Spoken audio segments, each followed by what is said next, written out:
Hi everyone, I'm Kathy Fortner, independent consultant with The Pampered Chef, and I help busy people prepare budget-friendly, quick and easy meals using high-quality kitchen tools, delicious recipes, and amazing tips. So today we're actually going to talk about my CSA box. Our family subscribes to community-supported agriculture, which means we buy a share in a local farm, and then each week during harvest season, we get a share of the crops. So this is what is in our box this week. And it changes every week, and it all depends on the weather. So it's kind of a fun mystery. And honestly, we've tried some new vegetables because of this, because we get what we get, and we don't want it to go to waste. So we've had a lot of fun discovering some recipes, and I'll share those ideas with you for what we do when we get these things. So first off, tomato season is starting here in central New York, so we've got some great cherry tomatoes. Obviously, these are great for salads. They're great roasted or even grilled, or just snacking. If you want your family to snack on some healthy foods, put some of these out. Now, I say that, but I also have a kid who looked at me and said, "I'll eat apples if you put them out, Mom." And I'm like, they're out every day on the counter. So, sometimes, they do need reminded, or to switch it up and change, because, anything becomes background after a while. But, change it up with seasonal stuff, it'll get more attention. Lesson learned there, right? So we got these beautiful cherry tomatoes. Most likely I'll put them on the table and they'll be gone in a heartbeat. So, okay. We have here some great, and this one's new. The leaf itself isn't new to me. The age of it is. So we've got some great baby chard here. I'm used to getting it in giant leaves with giant stems. And said, look how cute that is, right? So we've got some great baby chard here. And most likely I'm going to saute this, I think. I've got a beans and greens recipe that I really love, or some beans and grains, something like that. Or even just saute it for breakfast with some other vegetables or something like that. So, okay. So that's our baby chard. Same thing here. We've got some baby kale. So kale, a lot of times, especially when it's a little bit older, you're going to want to cook it. Not everybody is a fan of kale, but baby kale is definitely more palatable if you're not a kale-friendly person.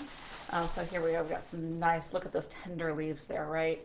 So that's going to be much better in a salad. Or, again, you can saute it. I have awesome walnut sauce recipe that I like cooked kale with, so something like that. You could also throw either one of those in a smoothie if you're trying to get some more greens into your family, especially your kids, because I know kids and greens just don't always go together. I would always mix like a cup of dark leafy greens and my kids' spinach, especially if it was blueberries, like a blueberry smoothie. Then the kids would be more likely to drink it. They caught on eventually, but by then they liked the smoothies. So great way to get some dark leafy greens into your kids.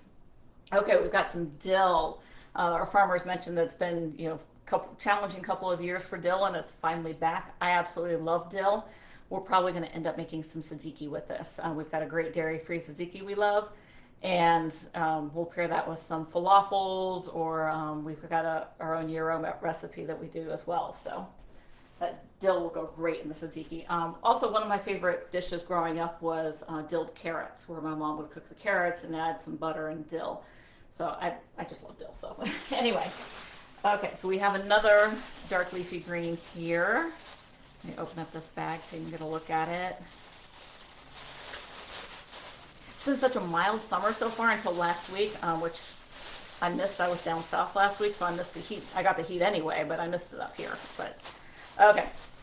But anyway, with that those mild temperatures, the greens do really well. Once it gets really hot, the greens don't do so well, but then they come back again in the fall when temperatures cool off. So, okay, here we've got some arugula. So great for salads, great sautéed, anything like that. So, yeah, I'm smelling that dill. It smells so good.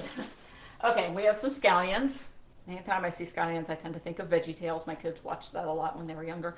So scallions here. So we're talking, sauteed in stir fry. You can add to salads. We do a cream cheese we might put it into. So lots of great uses for the scallions there.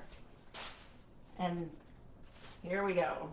You can tell this the farm is really kicking in. So we have these cucumbers here.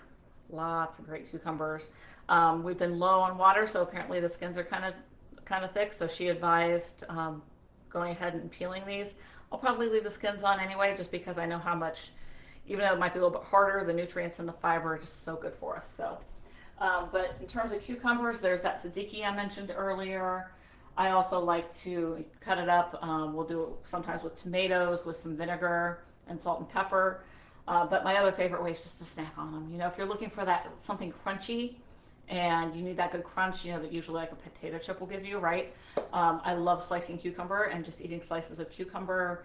I feel good after eating it. You know, it's so high in water and, you know, some great nutrients in there and the fiber.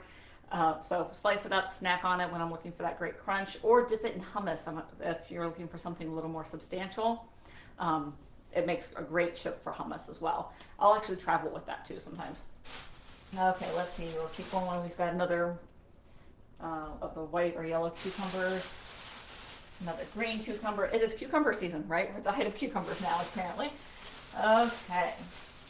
There we go. Okay.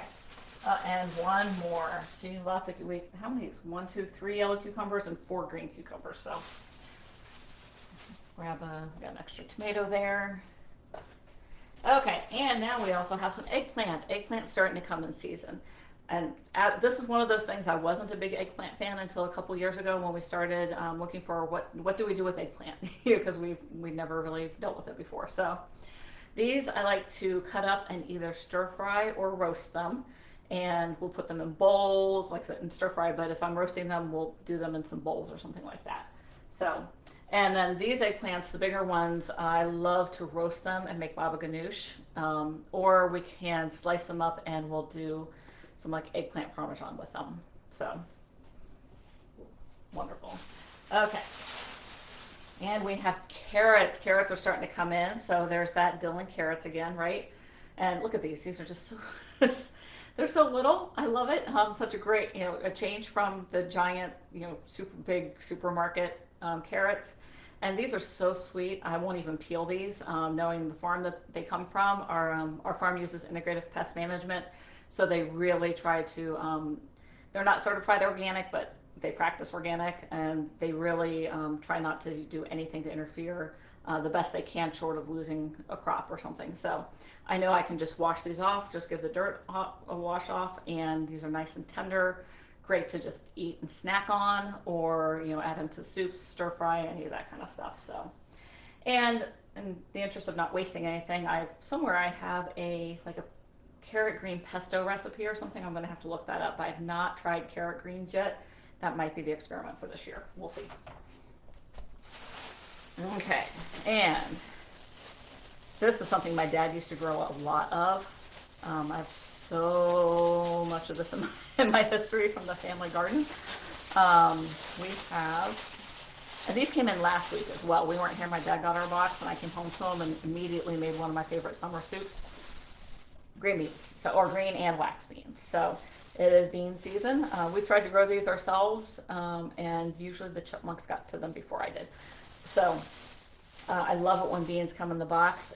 Actually, this week, I think for this week, because I knew these were coming, we're going to be doing a like sausage and sauerkraut and steamed green beans for one of our meals this week. So I know that'll go over really well with everyone. Okay, and of course, the summer favorite, we have, well, blessing and a curse, summer favorite, zucchini. The zucchini recipes, I'm sure, are flying around right now for what to do with zucchini. And so we've got our 3 big zucchinis there, close to baseball bat size. And we've got 2 little yellow zucchini here. So these will also be great for stir fry. Oh, yeah. Sorry, I mentioned, going back real quick to the cucumber because I'm thinking about it with the zucchini. With the cucumber and the zucchini, especially with these sizes, you can slice them up. Like I said, slice them up, snack on them with hummus. But one of the things I like to do sometimes is put out a veggie tray. We'll even do that for dinner on a busy night. Put out a veggie tray with the sliced cucumber, sliced zucchini, the hummus in the tray, or some salsa, both of them actually. Just for a quick and easy meal. You know, it sounds like an appetizer tray. You know, you'll see those at parties and stuff. But for dinner on a busy night, it makes a really great meal. And the family just absolutely loves it. I don't have to worry about prepping dinner, and there's one night a week where I'm usually out, and I come home actually past dinner time. We get home about 6:15, 6:30. Dinner time here is 6. So when I can put something like that on the table, go to my event, and then come back, it's perfect. So anyway, just an idea for a quick, easy summer recipe. And veggie tray and stuff like that, something you can easily take to the pool, to a picnic, out on the boat, whatever you're doing for summer. So anyway, yellow zucchini and our green zucchini. So favorite things to do with zucchini, obviously stir fry. This is big enough you could do some zucchini boats in the oven. I love zucchini fritters. We used to grow up with zucchini patties, zucchini fritters, same idea. Zucchini bread, muffins. One thing about quick breads, I tend to say it's the size and the shape. So take any of your quick bread recipes, your banana bread, your zucchini bread, and make it into small cakes or small cupcakes or muffins. Or the other day we did big muffins, like the giant muffins. So there, yeah. So that's our box for this week. If you have any questions, comments, any ideas, any recipes for any of the items here that you'd like to share with everybody, feel free to comment down below. Send me a message. And also make sure that you like, subscribe, follow, depending on which platform you're watching this on, so that you'll be alerted next time I go live. So have a great day, and I will see you guys later. Thanks. Bye.